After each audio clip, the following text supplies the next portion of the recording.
Alright, so we're well into the second third, a little more than halfway through the cigar. Gonna have to remove this band. And it's, as it heats up, the leatheriness increases. It's a bit oaky now.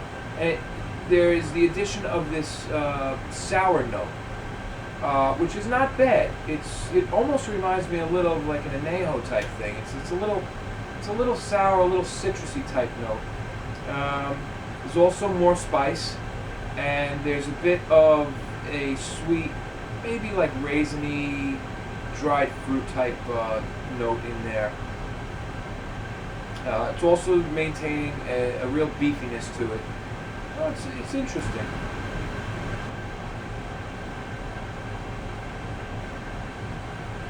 Smoke is gaining some density. Wow, that's a smoky cigar. Smoke is gaining some density.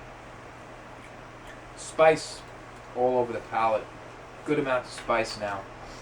And a little oaky, a little deeper in the woody flavor.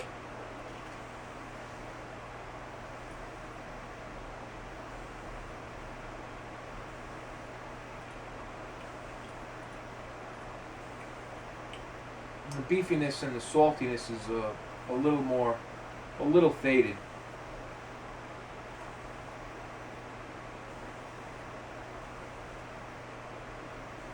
A lot of spice right now, especially as this cigar heats up. A lot of spice.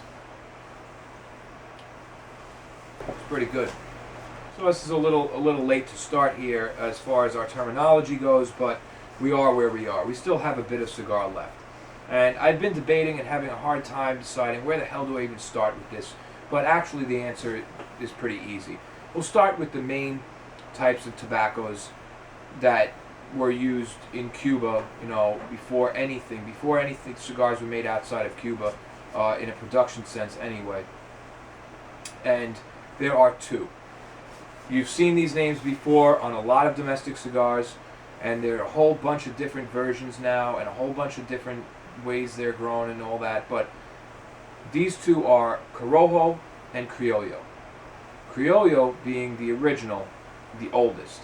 Corojo actually stems from Criollo. It's actually made, was developed using Criollo. And this is the part that a lot of people don't really know. Corojo is relatively new, as far as in the sense that Criollo dates all the way back to the 1400s. Corojo was developed sometime, I'm going to say average like 1930s, because there are different dates and they range from 20s to 40s, but it was developed in the 1930s by a man named Diego Rodriguez at the El Corojo estate in Cuba, where it gets its name. The name of the estate was taken from a palm tree that grows on the estate. It was called El Corojo for some reason. So that's how the tobacco got its name. The estate was named after a palm tree, the tobacco was named after the estate, and bang, you have Corojo. And what most Cubans call El Corojo, the original Corojo. And this was developed through a process of natural selection using Criollo seeds. I don't know exactly what they do or how it works, but basically I'm assuming that they take the finest, best Criollo seeds and work with those somehow to develop this Corojo plant, which became ideal for making beautiful wrappers on Cuban cigars. Here we go. Well, I knew this would happen. Due to time constraints, finishing up this cigar, we're not going to be able to get into all these different tobaccos that I want to talk about. But maybe that's a good thing. Maybe we should talk about them. If I throw them all out at once, it'll just be like, this is how confusing it can be. Let's just talk about Criollo 98, the wrapper that is on this cigar. People see that. It uses a Criollo 98 wrapper. What the hell does that mean? Well, from an advertising standpoint, to a person who doesn't know about what it means, it looks like, it's a wrapper from 1998, right? I mean, what else could it mean? Wrong. It's not. Definitely not. But that would be a good guess. I mean, if you don't know, you don't know. And you would be 9 out of 10 people who look at it assume that's it when they don't know. But it's not. So let's talk about how you get to Criollo 98. We talked about Corojo, El Corojo, which originally comes from the Criollo seed, which dates back to the 1400s. Criollo seed using natural selection, and you get El Corojo. Well, the last true El Corojo crops were died out or were stopped being used in 96 to 97. A lot of people don't know that the Cuban cigars we're smoking today are not the Cuban cigars of yesteryear. You know, does it make them worse? Not particularly. I mean, I'm sure there are some things that people who used to smoke those cigars miss. It happens with a lot of different cigars. You always think about cigars you used to smoke and get nostalgic and reminisce about them. Things change. It's just the way it is. But anyway, what happened was tobacco growers wanted to come up with a crop that was more resistant to all these different tobacco-related diseases that could wipe out crops like nothing, especially blue mold, which can devastate crops, can cause an entire year of just complete drought if there are no reserves. It's going out a little, but we're on our very last third. It's been, to tell you the truth, it went out a few times. It's been burning pretty tough at the end here. You know, when I said the head was really packed at the head, I was getting a firm draw, but I like it because I could chew on it. Well, it's so firm that I think it's going out rather quickly. I'm gonna have to light it. Anyway, take Corojo first. Both Corojo and Criollo, they use for all different experiments to try to make a tobacco that, you know, the ultimate tobacco, Excalibur. It has to be resistant to blue mold, but not only that, it has to taste good, it has to burn well, it has to look good, it has to be suitable, more than suitable, for making a cigar. And with Corojo, what they did in one instance, they took it and they crossbred it, made a hybrid. So what they did was they took Corojo, El Corojo, the original Corojo, and they crossbred it with a tobacco, a cigarette tobacco, called Bell 6110. This created Habana 2.1.1. I don't really know why, but that's what it's called. Anyway, they took this Habana 2.1.1, crossbred it again with original El Corojo, and came up with what a lot of, this is very familiar, Habana 2000, which you see used for a lot of wrappers, especially a few years ago. I don't see it so much today in cigar brands, but a few years ago there was a whole Monte Cristo, Dominican Monte Cristo line, Habana 2000. I mean, it was a big deal.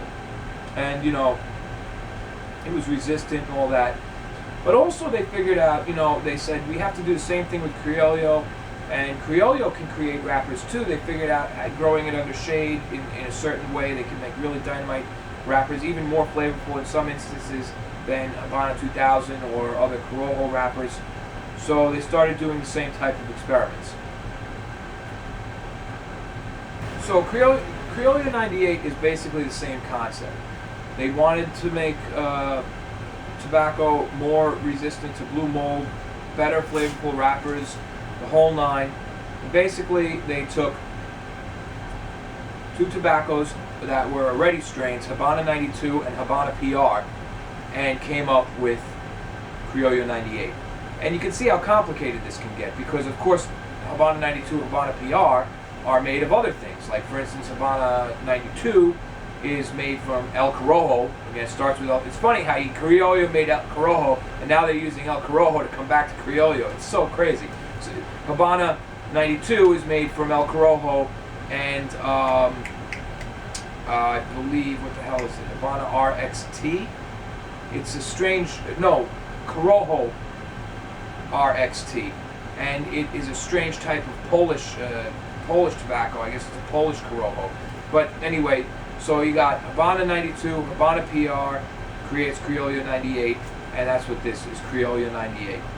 Of course, grown in Dominican Republic, not Cuba, which is another confusing thing, because Criollo simply means native seed, you know. So a lot of times when they say Criollo, it has nothing to do with the Cuban seed. It could just mean, like if they say straight Dominican Criollo, it could just mean Dominican seed, native seed. It's crazy. But if they say Criollo 98, they're referring to a specific strain of tobacco. Anyway, it's grown in Dominican Republic, but in the end, all those crossbreeding seeds, everything came from Cuba. Now, there are a lot of tobaccos out there that don't come from Cuba, and there are a lot that do. So, I mean, there's so many that do, that a lot of times you see that term, Havana seed, Cuban seed, Habano, so many different, and all that stuff is tobacco seed that originated from Cuba at some point, and in a lot of ways, at some point, it almost all did. I mean, except for things like, you have Sumatra, it's a black tobacco plant, grows in Indonesia, but that's where it's native to. It can also be grown in a slew of other places, but we're not going to talk about all that now. Anyway, we are pretty much at the end of the cigar. I'm glad we at least got to throw in a little bit about Corojo, Criollo, where it comes from, what it is, and the cross strain. So now when you see things like Habana 92, Criollo 98, Habana 2000, that all they're talking about is these different strains of tobacco that are related somehow to original Habana seed. Okay? And we know what a Criollo 98 wrapper is now. Both, just when right down to the science. So we're a lot smarter on that. So I'm down, the last third basically got pretty spicy and leathery, oaky. Same type of flavors, not much of a change up from the second third, but it did dull out a little bit. At the point now where I'm nubbing it, most of the salt is gone, most of the spice is gone. To tell you the truth, most of everything is gone. I'm pretty much only getting a woody and perfumey type, a woody taste with a perfumey type aroma. I'm sensing the aroma a lot because I'm not even getting many other flavors through here. I gotta say, the shorter I get to the end on this nub, the more it just keeps going out and I have to relight it. I'm talking about like I puff it, under a minute later it's out. Which is very, very dense and wet. Anyway, the last third started out very much like the second third, not much change-ups. As it went in, it got a little more spicy and then started getting woodier and woodier as it got hotter. Lost a lot of flavor. At the very end here, so no real major change-ups in the last third from the second third, except that it starts dulling out more and more as it gets down. And here at the nub, all I'm getting, it's not so hot I can't smoke it, but all I'm really getting is spice and wood. And I smell a lot of perfumey aroma, a lot of floral sweet aroma, and that's the most I'm getting because I'm really not getting a lot of flavor here.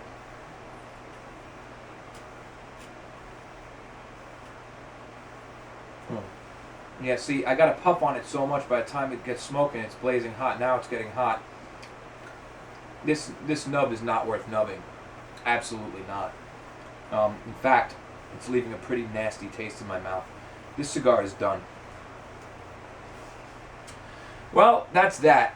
We went over some tobacco. I hope you guys learned something you didn't know. Now we know what Criollo 98 is, where it comes from, scientifically, and now anytime you see any type of term like that on any cigar, where you see Criollo 92, Criollo 98, Habana 2000, Corojo 99, all these different terms, that's what it means. All it is it's relating to some sort of strain that at some point stems from Cuba in that sense.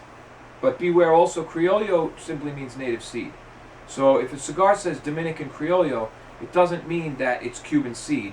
It could just be native seed. This is just an example, really. Just for vocabulary example. When it says Criollo 98, it means Criollo 98, because that's the technical term for it. But if you see something that just says Dominican Criollo or Nicaraguan Criollo, it could just mean seed native to Nicaragua or seed native to Dominican Republic, you know. But that's just that. There's so much more to learn. This covers a good chunk of it because you'll see these terms a lot, and a majority of tobacco today used in domestic type cigars, Dominican, Nicaraguan, stems from Cuban seed. And so that's why you always see that term, Havana seed, Cuban seed, Havana seed. And that's what it's talking about. Some form of this. It's just being much more vague, you know. A lot of cigar type brand things, it's very, very vague, you know. Like, for instance, Nicaraguan Ligero. That doesn't really tell you much at all. It tells you that it was grown in Nicaragua and that it's Ligero. It says nothing about what type of plant. Was it a Criollo plant, a Corojo plant, or what priming was it? You know, it doesn't really tell you much. Some things are much more specific than others. Anyway, that being said, we will get into more about terminology, probably deeper into each one as we smoke cigars that have more to do. Like if we smoke a cigar with Sumatra wrapper, we'll talk more about Sumatra, stuff like that. Anyway, let's give this thing a final review and wrap it up. I've been back and forth to the camera about 800 times with this cigar, so let's call it a night. All right, and there we have it, the finished Gurkha Cellar Reserve. You know, overall, not a bad cigar. I'm not going to say it's a bad cigar. However, it really didn't score exceptionally high in any particular area. I'll read off the scores to you, but let me just say this. This cigar would have been really good if it were not for the burn issues, the draw issues, the construction issues. You know, that's what really ruined the experience the most. The flavor was pretty good throughout, although not overly complex. The first third and the second third were very enjoyable, and a good portion of the third third. Only toward the end did the cigar start getting, and I think it had to do really with ring gauge and heat more than anything else, but it lost a lot of flavor, got pretty bland at the nub, not worth nubbing at all. I mean, I put the thing out, I got about an inch left, and that's not like me. Construction point, I even gave construction, I still gave it a 0.75 because overall it was fairly well, you know, rolled, but there obviously was a problem somewhere. Appearance, 0.75, a little mottled, you know, but other than that, the wrapper was oily, very nice color, nice presentation. Draw, I gave a 0.5, and, you know, all right, it wasn't, 0.25 is getting really ugly, so I gave it a 0.5. It wasn't so bad that I couldn't smoke it, but it really was enough of a problem to start biting into my enjoyment of the cigar. The pre-draw flavor, 0.75, I thought it was pretty good, you know. Overall flavor, a 1.25, nothing super special, but definitely tasty. Balance, 0.75, very well balanced. You know, started out kind of mild, picked up strength all the way through, got a little strong at the end, but I would not by any means say that this is 96 point whatever it was, full-bodied cigar. I would call this cigar medium at best, really. Complexity, 0.25, not complex at all. Almost the same all the way through. Tiny little change-ups, no major additions or subtractions of anything. And aroma, a 0.5. Good aroma, nothing special. Overall, this cigar gets a 6. And, you know, I don't know. I could have been a little meaner in some areas. I could have been a little nicer in others, I guess. But I think actually this cigar really is a true 6 because I've smoked it before and I remember it as being a decent cigar. And that's why I wanted to smoke it again. So here it is, and one thing I said I was going to do and I forgot. Let's read this real quick and see how it compares. Truly balanced to please the aficionado who is searching for a draw of perfection. Yeah, I didn't get that. Aged oak aroma. I got some oakiness, I guess. Something, it got ripped off.